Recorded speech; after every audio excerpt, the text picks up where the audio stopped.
All right, maybe I'll just start with a little introduction. Thank you all for joining us today on this fifth session of ALIS, Arts, Leadership, and Advocacy Seminar hosted by West Staff. The session is entitled Arts Advocacy Across the Political Spectrum. My name is Cynthia Chen, and I'm the Manager of Public Policy and Advocacy at West Staff. I am an East Asian woman wearing red glasses with long black hair and blue shirt. And I'm joining us today from Washington, D.C., which is the ancestral homelands of the Nacotchtank, Anacostan, and Piscataway peoples. We're really excited to have this panel in front of us today. It's going to be a very interesting discussion. Throughout the last few sessions that we've had over the last 2 days, it's been a topic that's come up a through line through some of the discussions that we've had. So we're really excited to dive deep into some of the strategies and techniques that all of these panelists have had the experience of working in. And so without further ado, I'll pass it over to David, who will be moderating this session. Thanks. Thank you, Cynthia, for that introduction and for managing the Arts Leadership and Advocacy Seminar this year. I wanted to handle a little bit of housekeeping with our audience just so that you know. In the Q&A, you will be able to come on screen. You also will be able to speak directly to the panel. But during the session, please keep your video and audio disabled. And with that, we'll get into it. So my name is David Holland, and I'm the Deputy Director at West Staff. My preferred pronouns are he, him, his. I am an African-American man of Native American ancestry with darker brown skin, closely cropped hair. I'm clean shaven. I'm wearing a white collared shirt, and you can see some furniture in my background. I'm joining you all today from the lands of the Arapaho, Cheyenne, and Ute, what is currently known as Denver, Colorado. And with that, I'm going to pass to each of our panelists to introduce themselves, giving a brief introduction, and then we'll go into some introductory remarks from each of them. So I'll start with you, Michael, if you'd like to introduce yourself to our audience.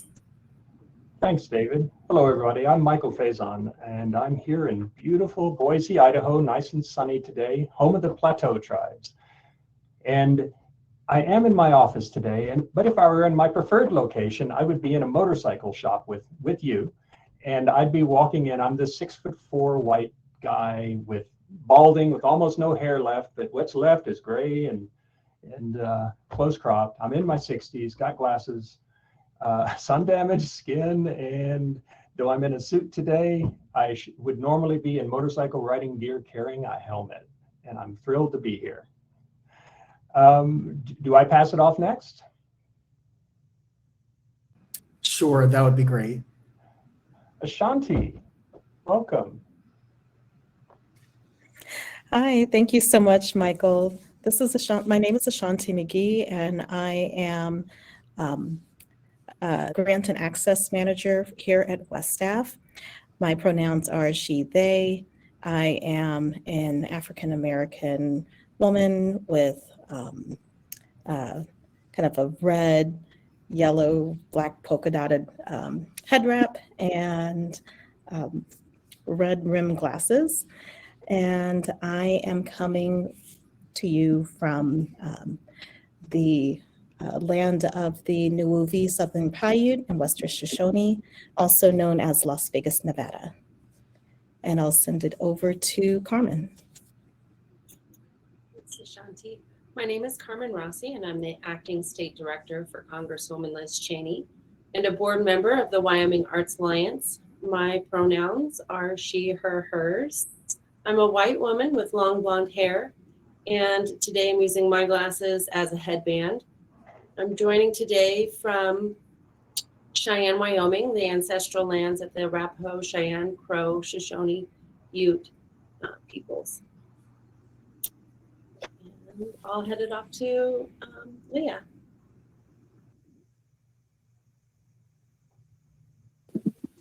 Hi, everyone. My name is Leah Yoon Freelingheisen. I am currently the Director of Communications and Marketing at Ford's Theater in Washington, D.C. And pronouns are she, her, hers. And I am coming to you from Washington, D.C., the ancestral land of the Nakachank and Piscataway.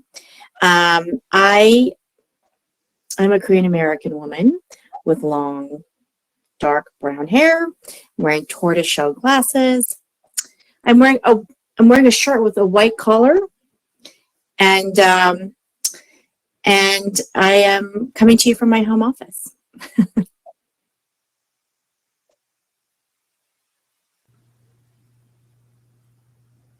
I'm going to hand it off to Eric.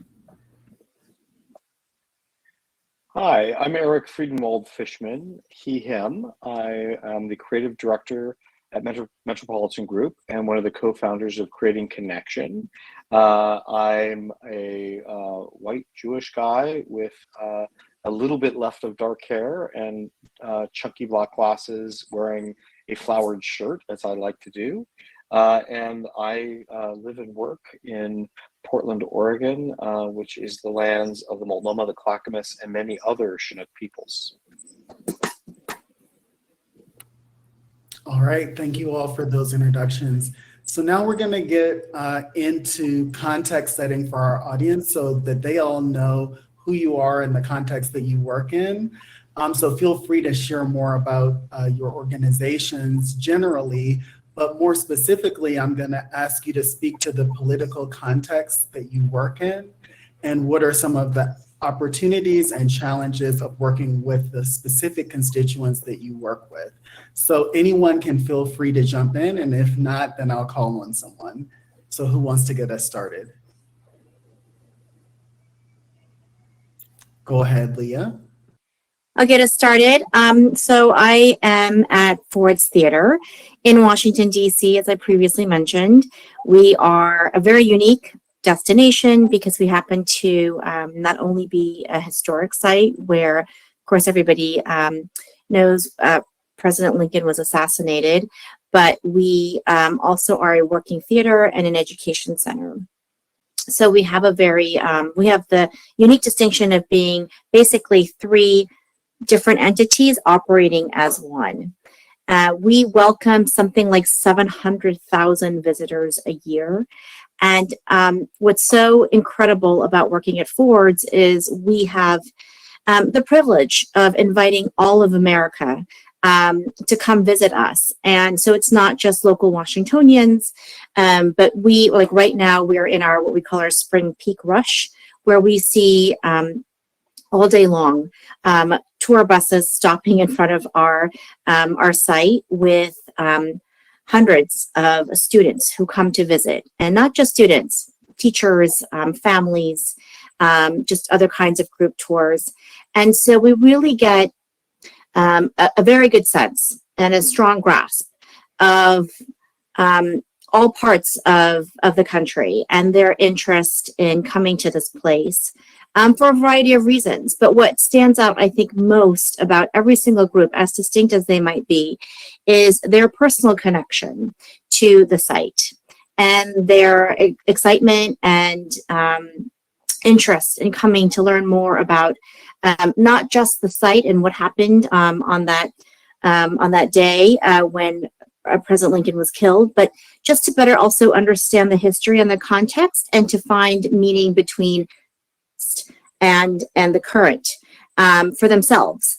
And so one of the challenges that comes with inviting such a diverse group of visitors is, there's no one size fits all. So we always say that we're a bipartisan organization when it comes to fundraising, welcoming patrons, increasing our audience base. And we also make it a point to make everybody feel included. We have established a very, very aggressive and I would say very proactive EDI stance, not only in terms of our interpretation plan and our programmatic efforts, but just in terms of making visitors feel welcome on our site. So I think we really try to take the politics out of being in a place where it can be political and try to make everybody feel welcome.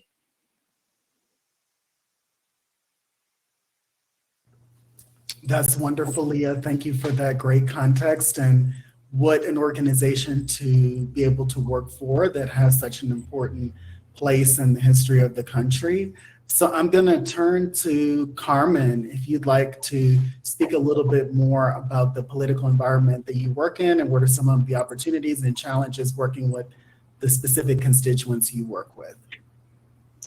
Sure. So since I'm wearing two different hats in my day job, I'm really working with individual constituents, associations, and groups who obviously want access to the Congresswoman, and take my job to help all people pretty seriously, and make sure that all voices are heard. And in my volunteer life, I'm a member of the Arts Alliance and working with art groups and organizations to really amplify their collective voice here in Wyoming. So part of the political environment is, Wyoming is a very conservative state that finds itself at an identity crossroads where the Republican Party is fractured between a purist approach that likes to use punitive measures against dissenters and other Republicans who wish to return to more of a big tent a philosophy by bringing back thoughtful, well-rounded dissent. It is a concern that this small percent of extremists are changing the landscape of what state legislature looks like. So, so that's the landscape. And, for the Arts Alliance, I would say that it's not a unique challenge, but it is a real one. We've had funding issues, and until recently, we just haven't had the resources needed to devote time and strategy to advocacy. And so lucky for us, we found a dynamic individual who is pushing our agenda and priorities forward and making all things possible for us at the Arts Alliance. And I've never been more excited about advocacy in Wyoming. So. Thanks, Carmen, and thanks for being very direct about the political context in Wyoming, but the new opportunities for arts advocacy. And I'm sure we'll talk about both of those more as we move through this discussion. I'll invite Michael to introduce the Idaho Commission on the Arts and any other things that you want to talk about in terms of the political environment and your constituents. Thanks, David. Yes, Idaho is, of course, a red state. Everybody would know that and expect it. We certainly have super majorities of Republicans in state elected offices, both constitutional officers as well as in the legislature. Democrats and Republicans both tend to be institutional in nature. So they tend to be healthy in debate. There tends to be a lot of good mutual respect. While the Democrats are such small numbers, they don't really drive the agenda. They do influence the debate on the agenda. And I would say traditionally in this state, the Republicans would listen to all of these points of view, and there would be a nice give and take. And then public policy ends in a place where most sides get what they need, but not everything they want, which is what you would generally hope would happen in public policy. That makes good policy. The fiscal restraint, limited but effective government, business-friendly public policy environment, reverence for heritage, all tend to be priorities in the state, in the public sphere. Tradition and civic institutions matter. However, just as Carmen mentioned, there's a group, there are increasing numbers of groups of folks who have been typically out at the margins, but now in increasing numbers who seem to have very different ideas about all this. one would say that they could be called idealistic, but you could also call them extreme. And they do challenge institutions and the institution's relevance and even sometimes their continuity. And though these ideas are by no means in the majority, they are very vocal and though tradition and restraint still tend to be the order of the day, and that was reflected in the recent primaries, nonetheless, these voices cannot be ignored. They have to be addressed and listened to, at least when they speak a kernel of truth, but only when they speak a kernel of truth. If there's an untruth, we need to call that out as well. But this is the public policy and advocacy environment in which we work. And of course, as the state arts agency, the Idaho Commission on the Arts, we work in that environment in the context of the governor's office. All right, great introduction. And again, thank you for being explicit about talking about the political environment and dynamics that are going on in your state. So I'm going to hand over to Eric, and Metropolitan Group has done some great work and research and development of messaging that is resonant across the political spectrum for the arts and culture sector, and I imagine for other sectors as well. Would you like to speak to any of that, Eric?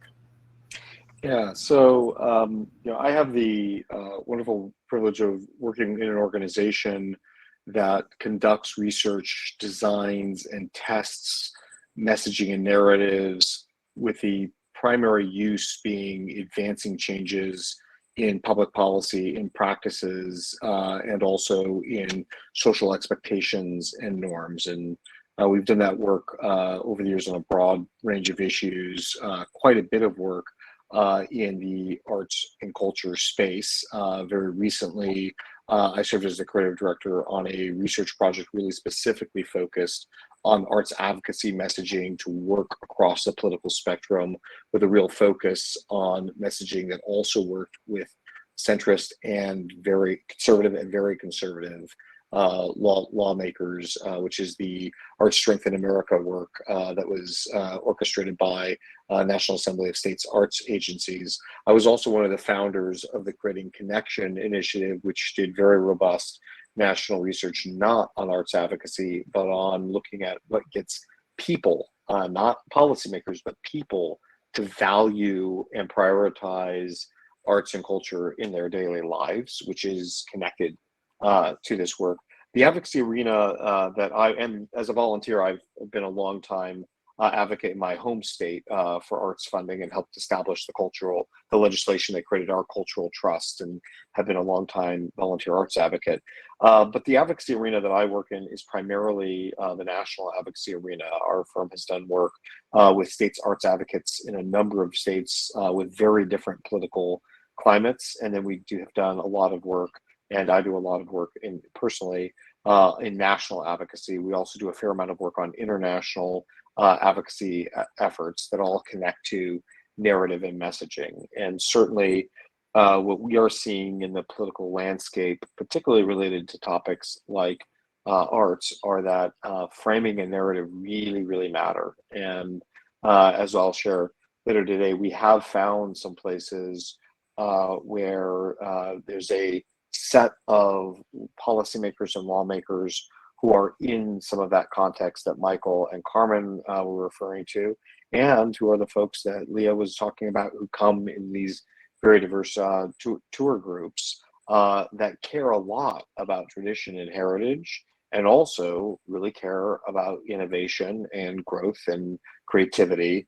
And there's a framework around really seeing how arts and creativity strengthen America that we have found has been much more effective with centrist and conservative lawmakers, and very much connects to the why funding arguments that more liberal and progressive lawmakers also care about. So our focus has really been around making sure there's things that appeal to a spectrum of policymakers, and recognizing that some of the framing around talking about creativity, talking about creative expression, talking about art and creativity, and really not entering through a framework that's more elitist of the arts, opens doors to much broader conversations.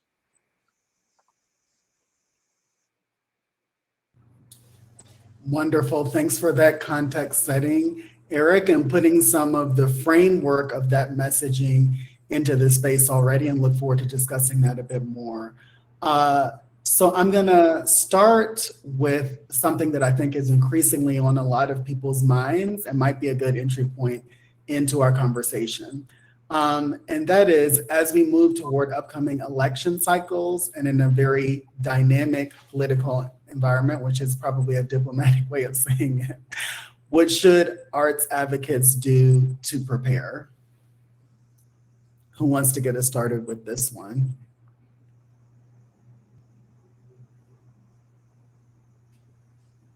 That's Carmen. I'll go. I'm a big fan of the candidate survey. While it is a factor of time and capacity, it does serve a couple of purposes for your organization. You know, you will find out where you need to go, who you need to approach, how to build that deep bench of supporters, and you're also learning about the people who engage with you, and you're finding out who you can tap to send rapid messages to activate your messaging campaigns. So I think for those reasons, I think it's a good use of time.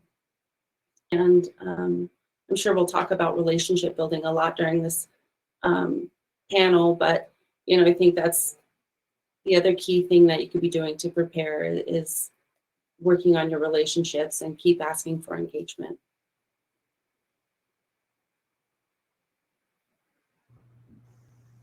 Yeah, building on that, I mean, the number one thing we hear when we go out and talk to lawmakers, and in the context of interviewing what was an oversample of conservative lawmakers, was how important it is for advocates for art and creativity to build relationships, to not only show up for the, hey, you're cutting the budget and I want to make the argument the day of the hearing, but to have built relationships and to be there over and over again, so that you are seen as not only one of the constituencies that counts, but also so that you actually have an understanding of what the lawmaker cares about, why they care about it, and how to frame things in ways that are relevant for that lawmaker. So I just want to echo the real importance of that investment in relationships. And a great time to do it is actually in the lead up to elections, because people running for office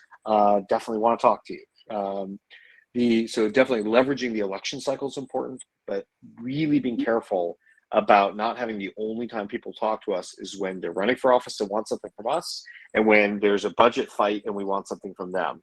That's transactional, not relational. Two other quick things is, if you haven't already done the influence mapping, to really see, like, if I religiously read CME reports, I want to know who are the key donors to people that are running for office, and then I map that against who are the board members of my rural dance company, who's the board member of the symphony, who's the board member of the mural project, etc., so that I can really look at those intersections where there's strong donor relationships, both for the arts and for electeds. Who are the advisors and on the steering committees, the staff of people running for office, and how do they intersect with creative and cultural life? Because they all do. And if I can find those intersections and map those influence relationships, I can also look at who's the right messenger and how do I get a boost on that relationship building, because the relationship already exists and I can leverage that relationship with authenticity.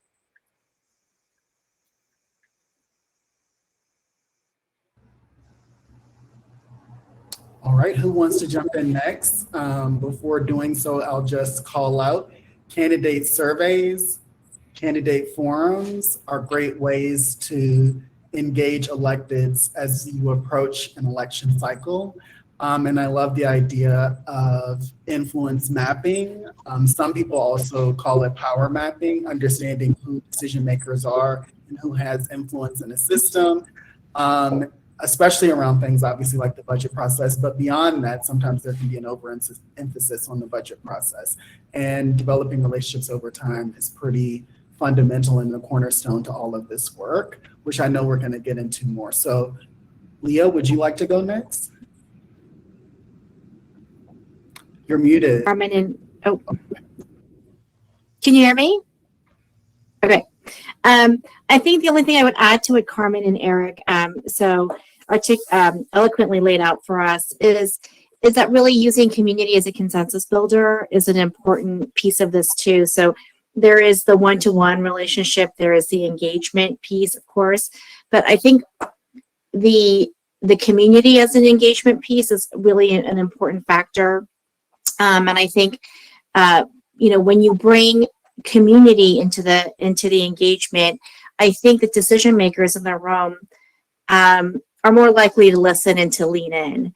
And to that point, and I don't want to jump ahead in the agenda here, but I would say that I think leading up to the midterms and just sort of seeing how everything is going to shake out going also into the next 2 years is,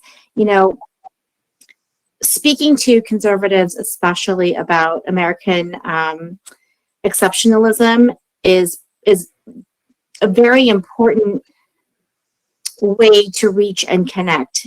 It's not a foolproof way, but I think when you also use community and the things that you're doing in the community to, through arts and culture to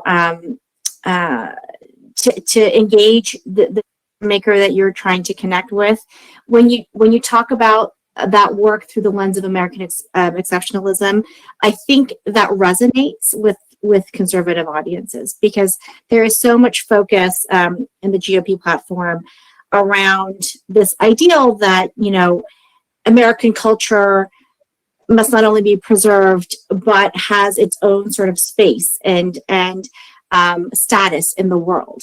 And I think everything we do at the community level, everything we do regionally, it all percolates to how it positions us as a country. And so I just wanted to kind of plant that seed as we also talk about messaging.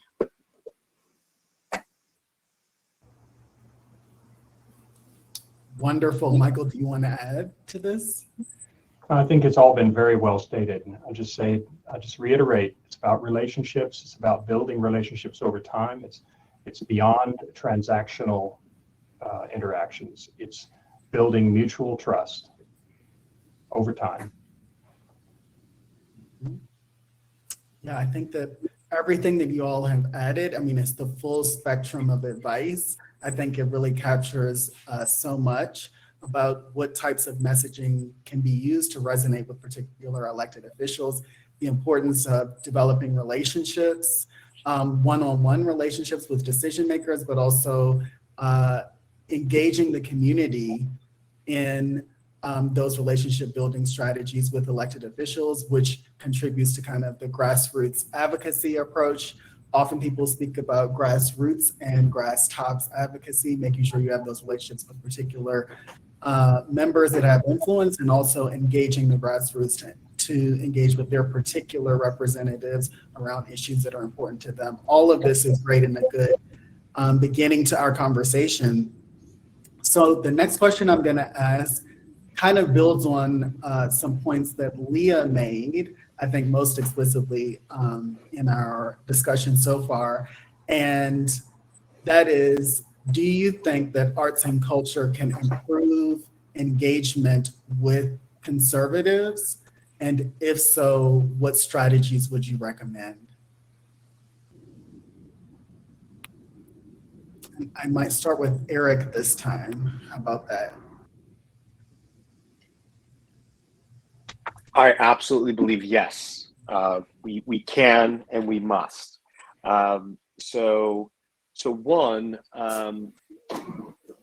if we step back and say we're not wedded to the arts or to a construct that says I've decided what it is and isn't. What we found is over and over again, even when we did focus groups where folks have said, I think arts are unimportant, I don't participate in them much, When you ask people the question, what do you do that brings meaning to your life? What do you do that brings joy for you and your family? What are you proud of in your community?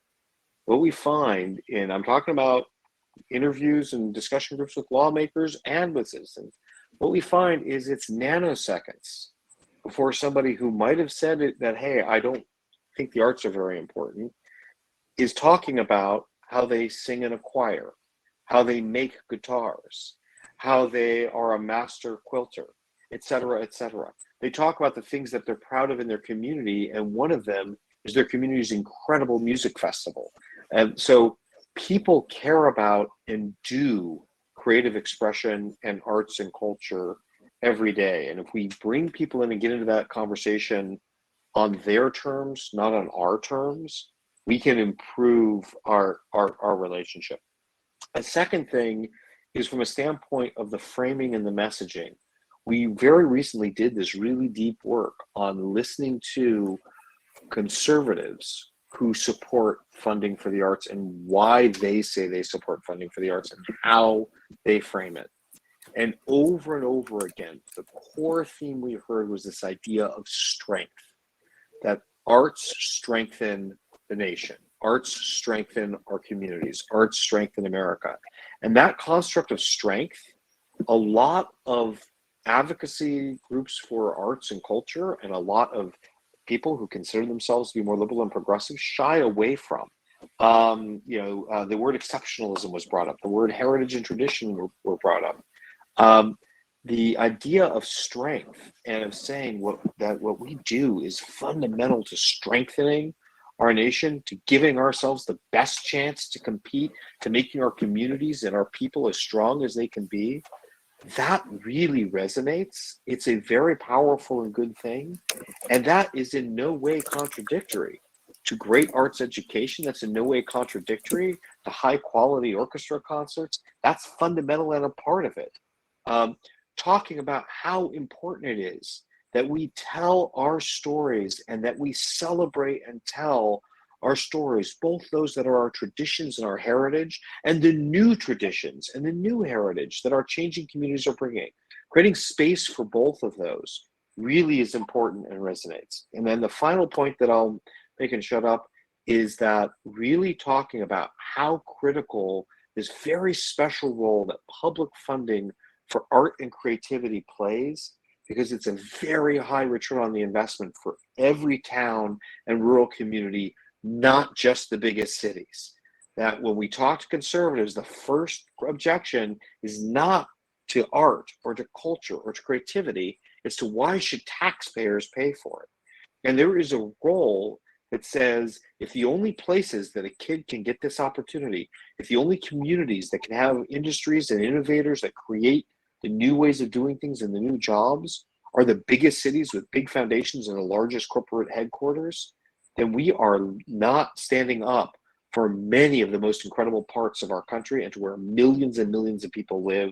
That's a part of the role of public funding, is to spark that and to do so in a way that gets a great return on investment in terms of the number of dollars invested. So those are a few things that we found can build much greater relationship and much greater alignment with conservatives and the impact and support for creativity and art. And you'll notice over and over again, I'm saying creativity and art, creative expression and art, because what we found is conservatives, if you frame it in that construct, can lean into the conversation and see the value.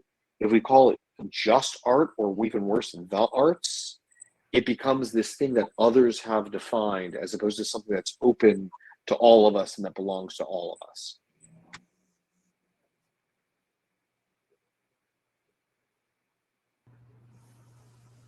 Okay, who wants to tackle this question next? And thank you, Eric, again, for now going into more detail about the framework of messaging that works or resonates, particularly with conservatives, but also resonates with others across the political spectrum. So who wants to tackle this question about can arts and culture improve engagement with conservatives? And if so, what strategies would you recommend? Leah, do you want to go next? I just have a brief contribution to this particular question. And that is, in the last administration, there was a lot of talk about jobs and job growth, and GDP increased under the former president. And I know that the NEA recently put out a study that said, I think something like 4.5% of the GDP in 2017 was bolstered by the performing arts industry. And so I know we often we try to make compelling economic and financial sort of posturing and arguments to make the case for public arts funding and for supporting the arts. But I think we've now sort of evolved as arts advocates. The conversation is no longer just about how we contribute to the economy. I think we're sort of now at the stage where we're talking about like real dollars and real contributions to the GDP. And I think that's a very compelling point that I think we need to continue to use in our conversations with decision makers, especially Republican lawmakers.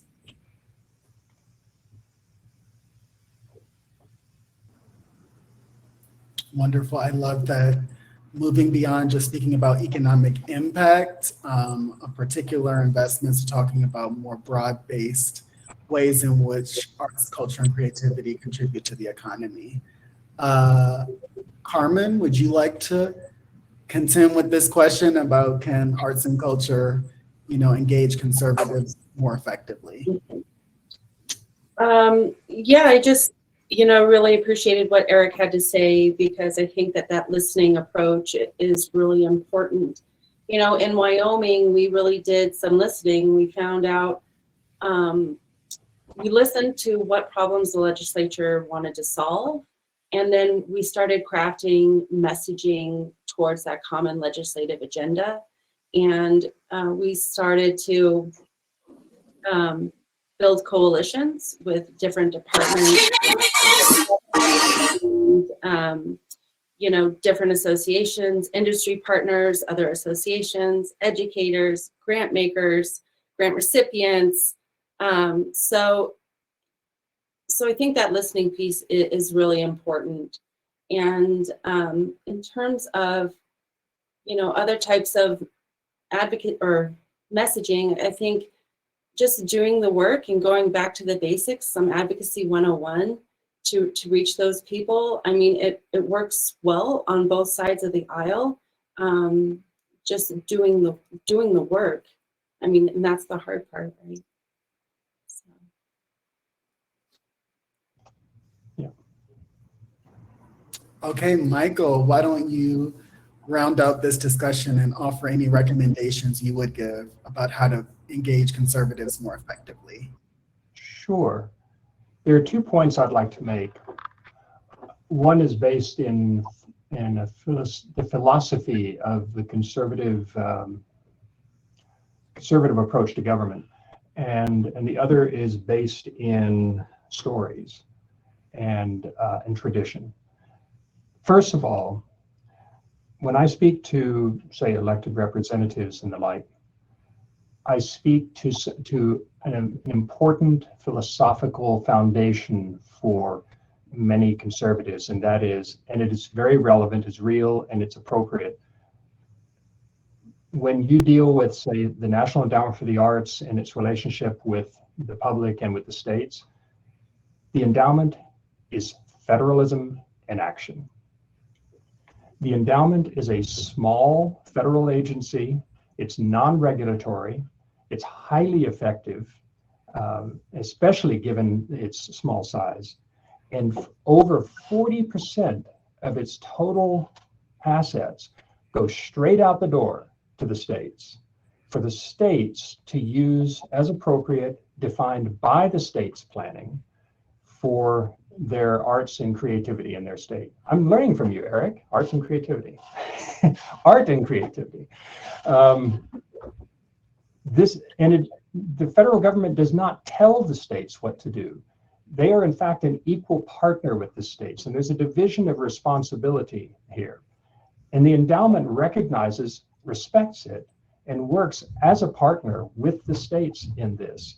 We respect their role at the federal level, they respect our role at the state level. Neither of us would be as effective as we are together. This is the model of federalism, and it's federalism in action. It's what many people would like to see in that relationship, the role of the federal government and the role of the states. In fact, one of my members of Congress chuckled once and said he would like to use that on his Democrat peers in Congress just to confuse them. And the other role is that of the telling of our stories and of tradition. So I have friends. I don't define my friends based on politics or ideology. In fact, throughout my life, I've never even known the politics of most of my friends, nor did I care. They're my friends. And I listen to my friends. When for many people, especially people who are very conservative in their views, the fundamental values that they hold are challenged and pressed, and the ground seems to be shifting underneath them, and they're getting worried, they're scared, and they're upset because you're challenging deep-seated values.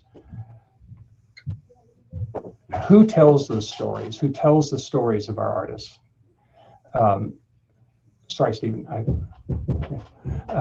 Who tells the stories of the values of our communities? The artists do. The painters, the writers, the actors, etc., the dancers.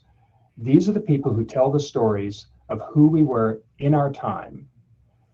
When we're deeply grounded in these stories, when our artists tell these stories of our communities, of our heritage, of our ways of living, of our ways of moving through the world, when we are grounded there, when things outside of us start shifting and turning and we don't know where they're going to go, we are grounded.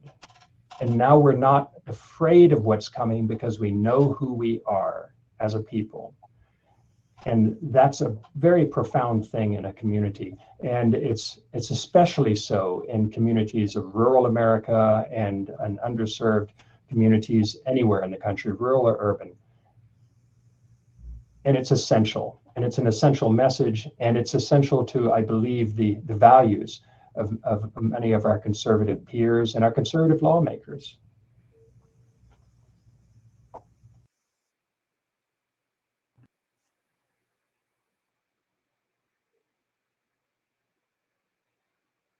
David, you're muted. Oh, can you hear me now?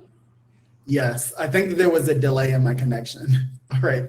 So again, our panelists have covered this really across the spectrum in terms of the types of advice that they have offered and strategies and tactics that they've shared. I think that as we move into the conversation, we can pick up some of these strands, but thanks again for contributing all of these different types of thoughts, ranging from messaging, in particular messaging that resonates, the emphasis on creativity, not just speaking about things in terms of the arts, understanding and recognizing the role of public investment, the special relationship that the National Endowment for the Arts has with the states, and sort of federalism at its finest, or federalism that works. Some people also speak about this area of work as government that works in a lot of ways because of the consultative nature from the federal to state level, but also the way that many states interact with their communities in terms of the distribution of funds and who makes the decisions, and those decisions being made at the community level with representatives from the community often serving on panels and making those decisions. As a reminder to some folks in our audience, 40% of the Arts Endowment budget goes to states and regionals, and that transition, and one of the reasons for that structure being put in place, was to make a better case in many ways to conservative legislators on the Hill. So just to reinforce that state-federal partnership is very important and a cornerstone, at least on the federal level, and then at the state level, the community based and community consultative way that decisions are made about how investments are made in different organizations is also something to draw out there. So I think that Carmen reminding us that we still have to do the work as advocates, and part of that, going back to the beginning, being about doing the work of building these relationships over time and connecting with electeds and connecting with constituents around what's important to them and what are they trying to solve, and connecting to some of those broader agendas, arts and culture as being part of the ways to achieve some of that. One of those things just being addressing some of the divisiveness, and as Michael said, arts and culture has a role to play in telling stories that give access to realities that some of us may not be aware about, also stories that connect, stories that affirm our history and traditions, stories that talk about our new traditions, and stories that kind of create a narrative about who we are as communities and who we are as a nation. So all of that is wonderful. I think to draw out something and hopefully talk about it directly that's somewhat philosophical is around, I know some folks in arts and culture have trepidation, have difficulty with the thought of engaging elected officials who do not share their philosophical or political viewpoints. What kinds of advice would you give to them about how to approach elected officials whose views may differ greatly from your own, but who are important decision makers, represent communities in your state or in your community? What kind of advice would you give to them?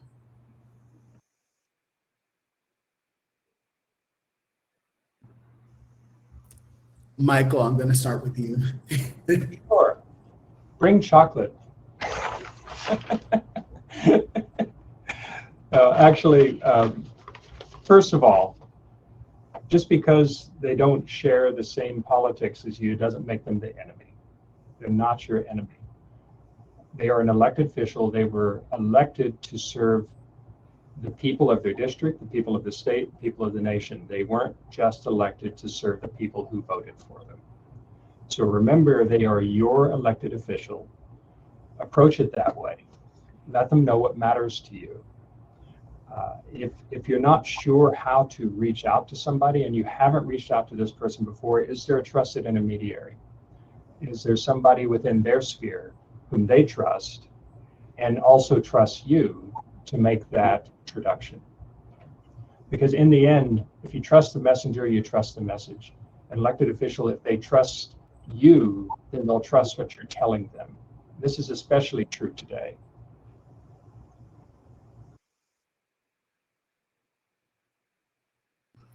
Those are great and very concrete recommendations, Michael, and thank you for offering them. I think reminding folks that just because someone's views may differ from your own, it doesn't make them your enemy. And indeed, many of us form relationships and very strong and healthy relationships with those whose views don't mirror our own.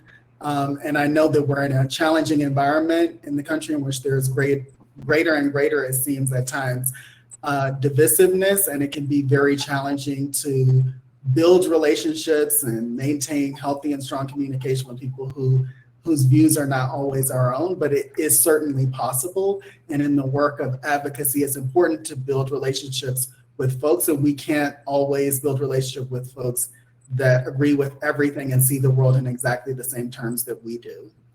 I think bringing chocolate is a great strategy too, and won't get called out as being a bribe or something like that, I don't think. So, Carmen, how about you go next and Sure. get the advice you have? Thanks. So one thing we did this, that the Arts Alliance did this session was we had the governor wanted to give the Cultural Trust some money. We said, great. So we went to the committee that houses the Cultural Trust, and we heard from them very distinctly that they said they didn't understand the difference between the Cultural Trust, the Arts Council, and the Humanities. And that's kind of when our light bulb went on and said, well, guess what? We can help you with that. And so we started hosting a reception after they do their interim meetings all around the state. And so we started hosting a reception for them after their meetings to have specific one-on-one conversations. You know, I met with one of the legislators during that reception, and while she was interested in what we were doing, she told me that in her heart, she was really interested in education and how to help Title I schools. And I said, well, guess what? The arts can help you with that too. So you just don't know where these conversations are going to go. You have to keep doing the work of meeting people and finding reasonable people and seeing where you can move the needle and what affects them. And yeah, so. Yep, I love it. And part of relationship building is socializing with people. And I remember from our planning meeting, Michael, you sharing some of those stories of engaging with people in social environments. And I think it's important to raise that we don't just build these relationships in formal meetings, like where we've worked through the scheduler and we're there to talk to them for 15 or 20 minutes about a specific topic, but often the relationships are formed in other means, and hosting events, inviting people to the events that your organization is putting on, attending various events in which you can interact with elected officials. All of those are important strategies. It can't only happen in those more formally constructed meetings that have been arranged with them. In fact, it started, these things start months or years earlier through those informal meetings and gatherings over coffee at events. Yeah, that's the way it starts. It doesn't start in a crisis. David, a part of how you framed your question was like the trepidation of, or the reluctance to meet with people whose values are different than yours. And so I'm going to just stick with, like, if you're actually having that feeling, a couple of kind of core advocacy rules that I've really learned to live by are, one is to leave your assumptions at the door, to really ask yourself the question, do I actually know that about this person? I've seen them make a statement about X or about Y. I make an assumption that we don't agree on anything, but do I actually know that? And, you know, really good advice from Michael and Carmen in terms of these relationships start early, bring a trusted intermediary.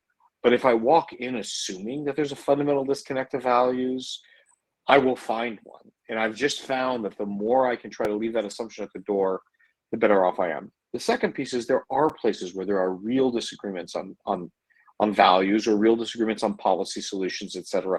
And being able to separate those out, being able to be really clear, where's there a distinction of values, or where do we disagree on a policy solution or a budget solution? Those really decharge the piece. The third is, where are the places where there are agreement? I've been successful in building many coalitions and getting the support that we've needed from folks that had some pretty differing views and came to things with some different value sets. But often, if you look at where do we have agreement first, you can find places. And Carmen gave an example about finding a place that someone's saying, this is what I really care about, and being able to say, well, actually, so do we, and what we do helps with that. So those are just a few things I would really point out. Different venue, but I was in a meeting where last fall, during the 2 falls ago, when there was all the Stop the Steal rallies happening on on the steps of state capitals, I was in a conversation with the folks that were the organizers for the Fight for 15 campaign, which was the labor organizers working to get a $15 an hour minimum wage, who were doing rallies on state capitol steps at the same time. They hadn't planned it that way, but it was the right timing. It was that time of year. And they said we would get there and we'd look, and on the steps right across from us was a group of people that we thought they don't have the same values we do. We're scared of them. Different, one group's much more ethnically diverse, et cetera. And they were shocked to find that over and over, folks from those Stop the Steal rallies, many of them were wearing red hats, would come over and say, what are you here protesting about? And they'd talk about the need for a living wage and for people to get paid enough to take care of their family, and that hardworking people should be able to make a good living. And they said, and over we were shocked. They would say, well, we'll join you. Let us join your rally. And there was that sense of an assumption that maybe we don't have shared values. And there are some surprising places where we may disagree on other issues, but there are some that we can agree on. If we can find those places of agreement, we can get to an advocacy solution that works.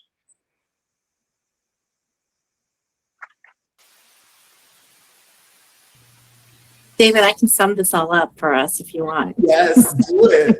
I was just going to say, just how, I think what everybody is talking about is kind of putting yourself out there, showing up. And I think the mantra today, and I think Carmen said it for us, is, doing the work. If you don't show up, if you don't put yourself out there, if you're not willing to have the conversation, if you're not willing to put the assumptions, leave them at the door, then you really can't be authentic in that environment and build trust and build relationships. And so I think being open-minded about who is on the receiving end and who you are looking to connect with is a really important mindset to have.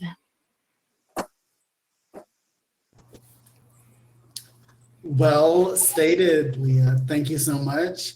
And I think there are so many through lines that are great in this conversation. I remember in our discussions prior to this session that we talked about remembering that elected officials are people, and also others that you might engage with that are not elected officials, that are decision makers, members of the community. At the end of the day, they are people, they're individual humans like us, and keeping that in mind, and the strategies that we all have to build relationships with other people as being pretty fundamental to this process, and not overstating or over assuming where there might be differences of opinion, but also recognizing that no, we don't all agree on everything, but also the way that our system works is that there is a space for us to interact and find areas of common ground, and also to take strong positions that we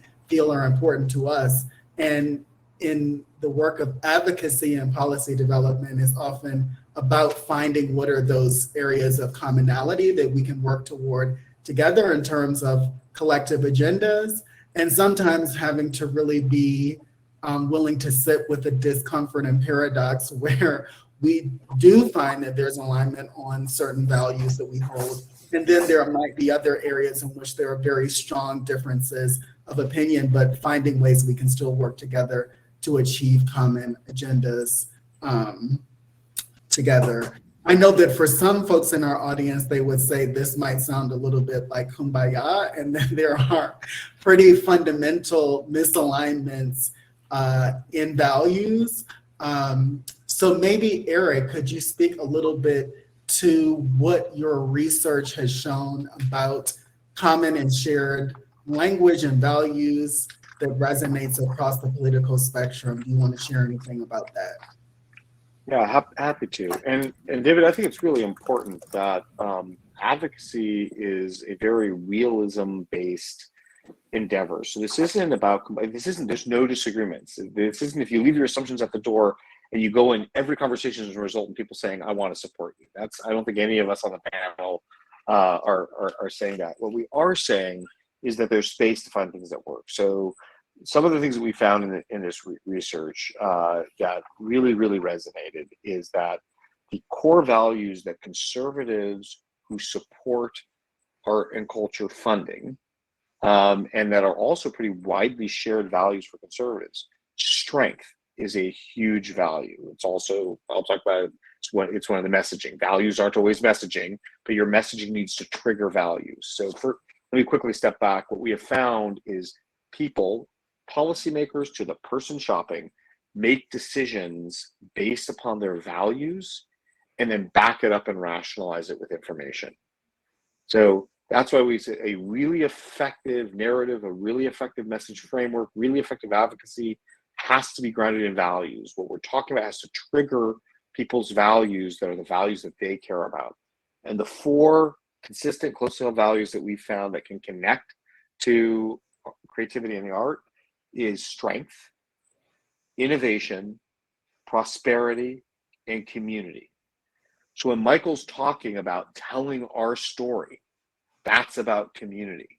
When somebody's talking about making sure that we have the kind of new companies starting in our small town that are innovative and creating the job, and meaning that the kids that are the smartest kids can stay right here and can come back here and don't have to move someplace else, that's community and prosperity and innovation.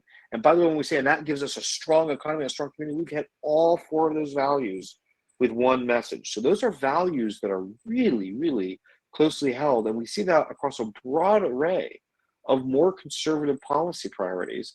And those are all values that can authentically resonate with what we deliver as a creative expression community. Those values are held up and advanced by what we do. And so we really want to trigger those values. The other piece that we find that's really important, that's very tangible, is we're not talking about this in the abstract, because in the abstract, actually a pretty high number of conservatives will say, I don't have anything against creativity or art. I get all that, but the government shouldn't be funding it. And we shy away from taking that on directly, and we have to take that on directly. We have to have one of our messages being a full-throttled why government funding matters and makes sense. And really hitting hard that it is a fundamental aspect and a high return on an investment to strengthen our nation. Being really clear that it is government done right. It is something that makes sure that we absolutely match for every dollar we're putting in tax dollars, we are matching that 9+ to 1 with other dollars. That we are making sure that that resource goes out to every rural community and every town, not just the biggest cities. And we're making sure that there is local control, as Michael said. If you're talking to someone who gets at federalism in action, to others, it's around making sure that there's local control and local decision making. But it's the kind of example of government where it's doing the job it needs to do that sparks all of this other investment and ensures that no matter where a kid grows up in this country, they're in a community that has the strength and the opportunity and the prosperity to continue into the future and to tell its story in ways that make it a place that people not only want to live, but that they can thrive. That is a great set of talking points. And they're all, I think you've sent them out already to everybody, but if you're like, whoa, where are these talking points? All of the research and all of the talking points are a public good that's available for free for absolutely everybody in the Art Strength in America guide. Yep.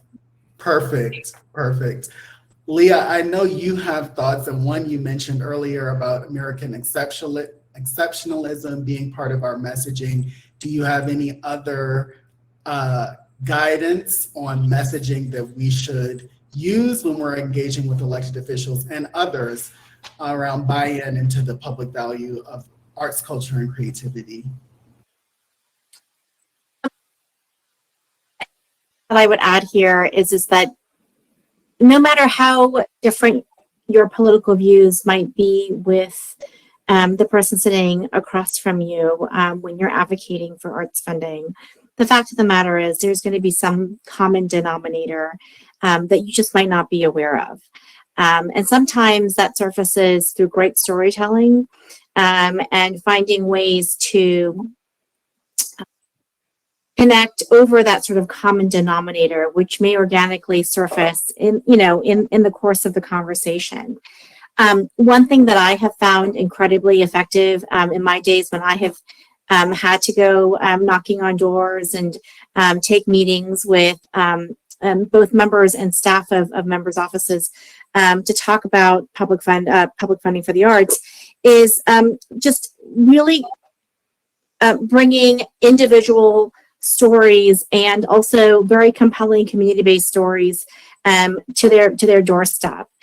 We can't assume that just because something is taking place in their backyard that they're going to know about it. And I think it's really important that you take the extra step and be very mindful of the fact that you're there to take that moment to say, no matter how busy you are, no matter how many maybe more pressing issues you might have on your agenda today, I need you to take a moment to talk about, for example, why we need a music program in public schools in Compton, California. And I need to talk to you about this individual whose life was turned around because he or she was able to participate in this band or school strings program. It is really taking ownership, I think, of this idea that the story that you're bringing to the table is the most important story of the day and in that moment. And not because, and then not to, marginalize or diminish other issues that they might be working on or dealing with, but I feel that every arts advocate who brings these stories to the table, they are the messengers, and they have a really important responsibility to do a good job of actually sharing sort of the impact and the meaning of how arts education or, arts and culture in somebody's community really impacts lives. I have found that lawmakers really take a lot of stock in knowing that they were a change agent in some fashion, and being a part of that change. So I think allowing them the opportunity and kind of welcoming them into that process, is sort of another way to find a common denominator.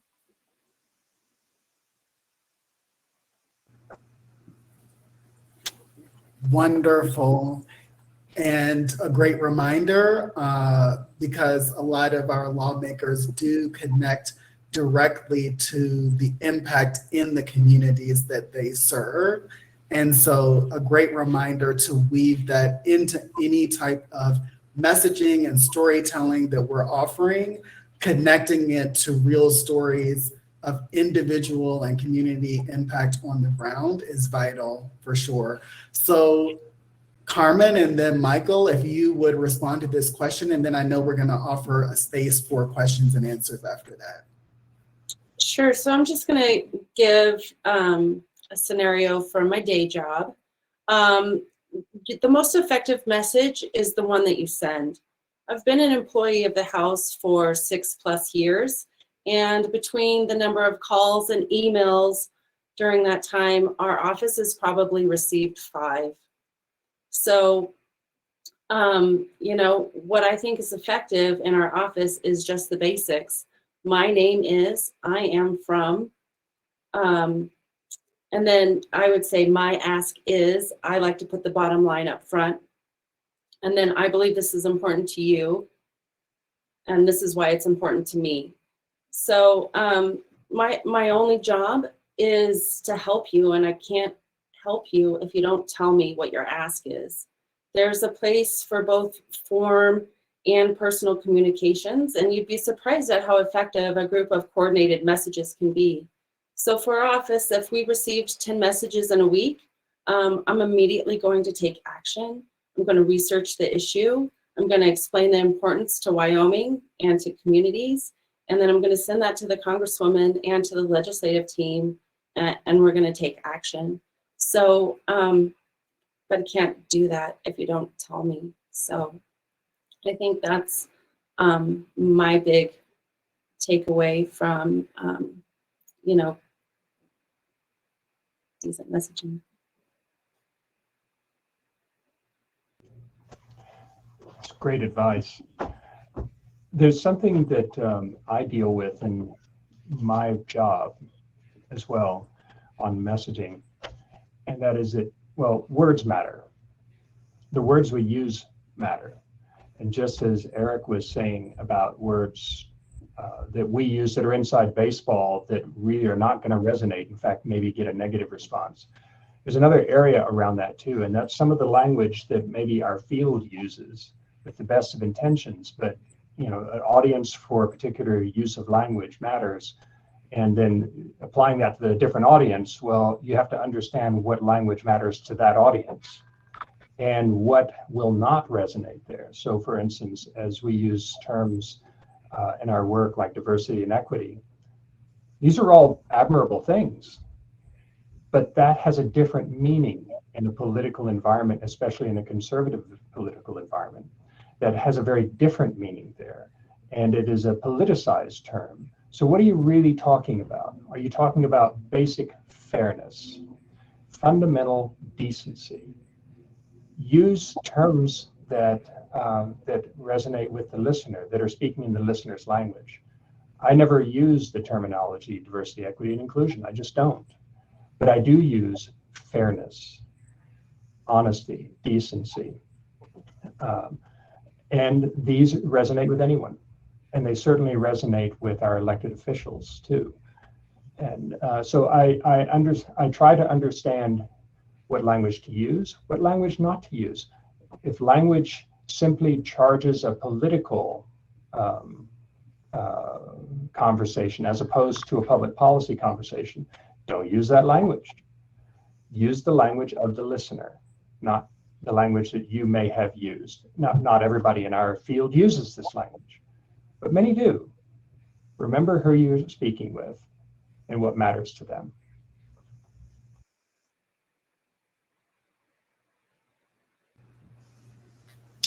Thanks for ending us there, Michael, and broaching that topic around the use of language, especially in a very particular area that I know is an area of much conversation and commitment in the field. And I think it is important to recognize that different types of language resonate with different people differently, but there are, even in an area in which there seems to be so much divisiveness, there is common values even associated with that.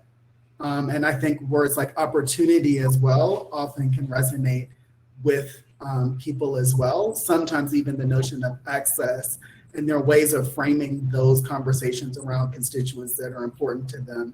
Absolutely. As well. So I'm going to invite my colleague Justine to come on, who's going to lead us through the Q&A. Hello. My name is Justine Chappell. I am the Cafe Communications and Support Coordinator at WestAF. Visual description for me, I am a white woman with medium long auburn hair, and my pronouns are she, her. To our audience listening today, if you have a question that you would like to ask all of the panelists or maybe just one of the panelists, please go to the Q&A tab on your dashboard and enter it in there, and we will pose the questions for you. I don't see any questions in there now, so and forgive me if this has already been talked about, but I have a question for our panelists, and I'll just kind of open it up to anyone that's available to answer it. But if you have not yet talked about rural communities and rural regions, the question that I will pose to you is, how do we lift up and address the concerns of rural and remote communities? If anyone wants to step in first on that one. Michael? I'll step in. Rural communities are absolutely essential in our work. If you do not make intentional efforts to serve your rural communities, you're going to miss a big chunk of the electorate. And they are resource stressed, and rural communities will be lifted up and prosper if they're able to build around their history, their heritage, their creativity. Our work, we are quite intentional about reaching into rural communities. And if you want to have a strong advocacy message, you better be engaging your rural peers in that message.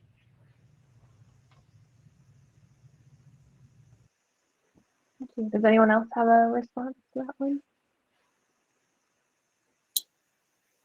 This is Carmen. I'll just add that from the Wyoming Arts Alliance perspective, the way that we are approaching rural communities and what we've had some success with is is bringing them into our organization by providing some professional development. It's kind of a program that we created that serves a couple of key goals. We're identifying future county captains to push our advocacy message. We're helping to create community building, and we're creating a larger coalition of cohesive voices. So, I think, just doing that initial outreach and bringing them into the fold, letting them know that they're not in a silo, I think it's really going to push us forward. And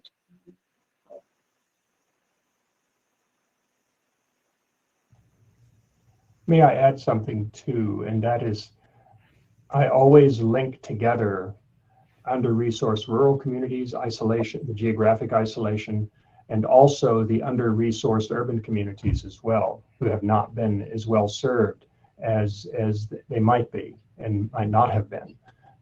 I always link the two together. And as a result, these are two constituencies who deserve assistance, deserve to be heard, but frequently are not. And our work is frequently, and our messaging is always linking the two.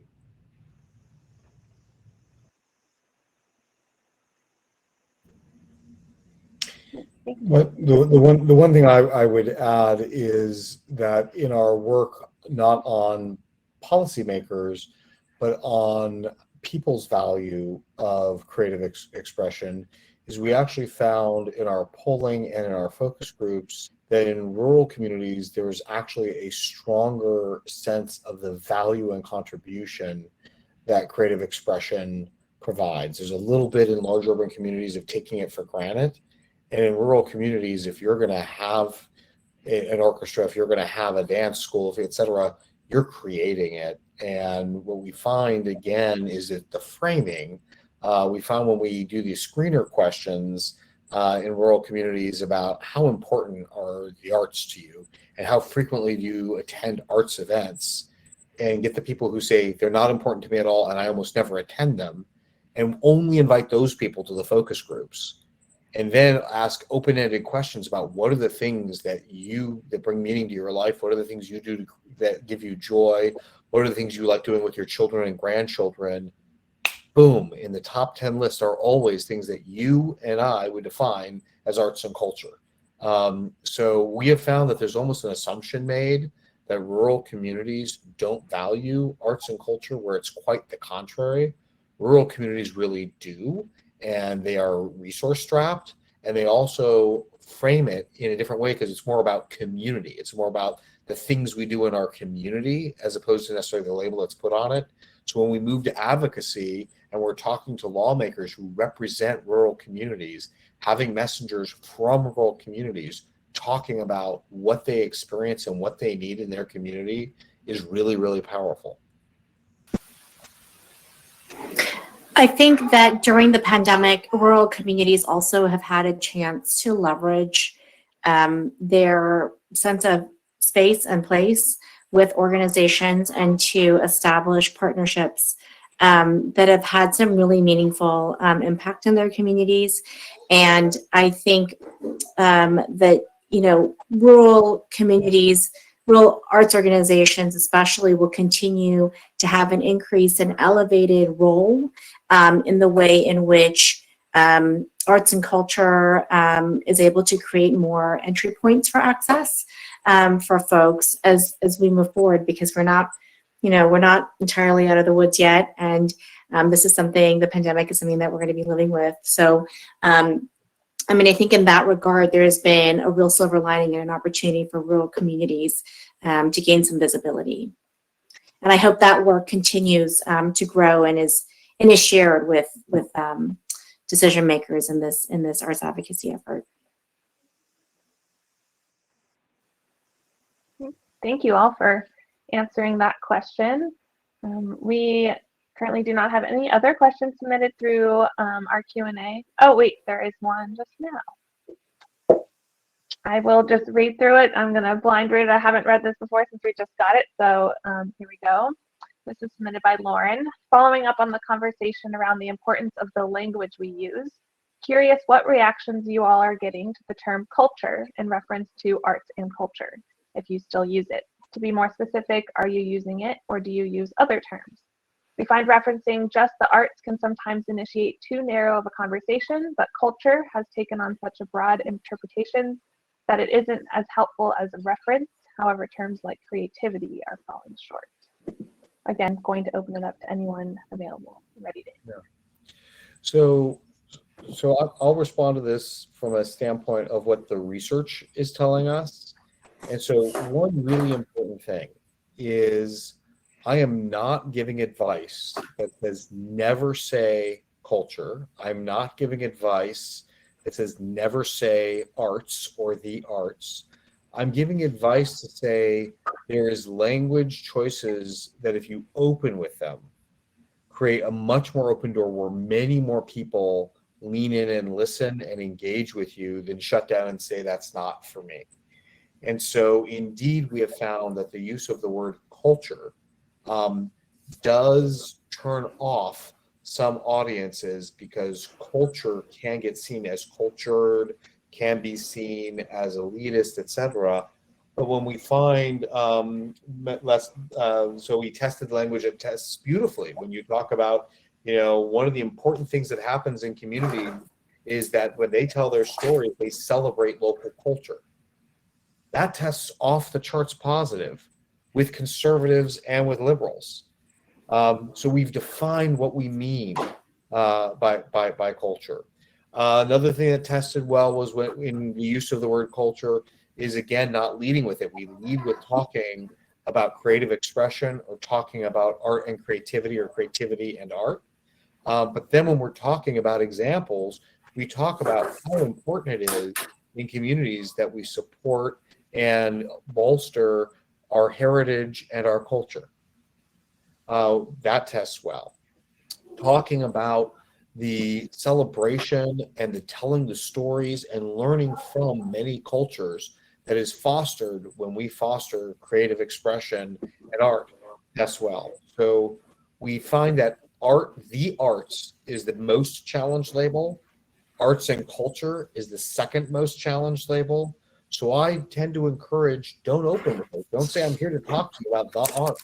I'm here to talk to you about arts and culture. Say, I'm here to talk to you about creativity and art and how it strengthens our nation. And as a part of that, one of the things that really excites me about it is how we celebrate our local culture in my hometown of Bend with our music festival and with our children's art festival and with the fact that we now have a ballet school that has 600 kids in it every single year.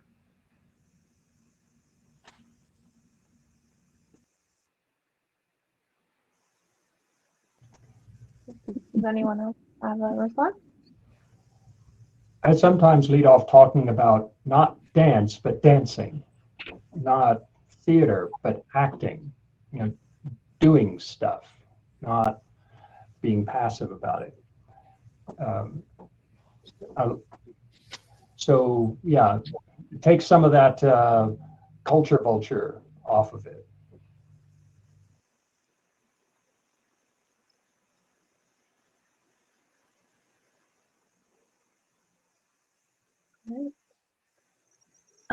Unless there's any other responses or maybe questions to fellow. Could I add just one more really important piece of information? What we found when we did the Creating Connection research, which we've been able to go back out several times on, is that when you talk about creative expression, people across broad demographics, psychographics, and politics, when they hear creative expression, they both think about the fact that they do a craft in their garage or that they sing in a choir, and they think of the person that's the classically trained musician. They can make space and see both in that definition. What we find often is that people who are in the professional arts and culture space tend to say, wait a minute, what we do is we fund and we work on people who have rigorously trained to be the very, very, very incredible musicians, dancers, playwrights, etc. and that not everybody can do that. And the ability to let go of that and to actually say that people can hold space for both. They can see the incredible value of the fact that I sing, and they can see the incredible value of someone who trained for their entire life and is a singer with a 1 in a million voice and technical skill that brings great joy to millions of people's lives in their recordings and their live performances. And we as a field have to be willing to open up that language. There was a great colleague who would talk about every time he'd go to make a speech in front of a large group, he'd say, how many golfers do I have in the room? And tons of people would raise their hands, even though Tiger Woods was not in the room. And then he'd say, how many artists are in the room? And no one would raise their hand. We have to broaden our definitions with our language. Thank you. I believe that is the final of the questions submitted. David, I don't know if you have any time for anything else, or I'll just hand it back to you. That's great. Thanks so much, Justine. Given that we have just a few minutes left, I'll just offer a space if there's any concluding comments that the panelists want to make. I think one thing that has been implicit in our conversation today is the importance of taking a bipartisan approach. So you may want to end there. What is particularly important about our field taking a bipartisan approach, especially in what people consider to be such a politically divided environment? So anyone want to take that on in our last 2 minutes? Go ahead, Michael. Idaho may be very conservative, but it's also very supportive of public support of the arts. It really is. It's in the context of a conservative environment, and we have strong majorities in support of the arts at the state level, even at the national level, and certainly at the local level. Never equate this with any partisan stuff. This is nonpartisan. It's and a conservative state will support the arts, period.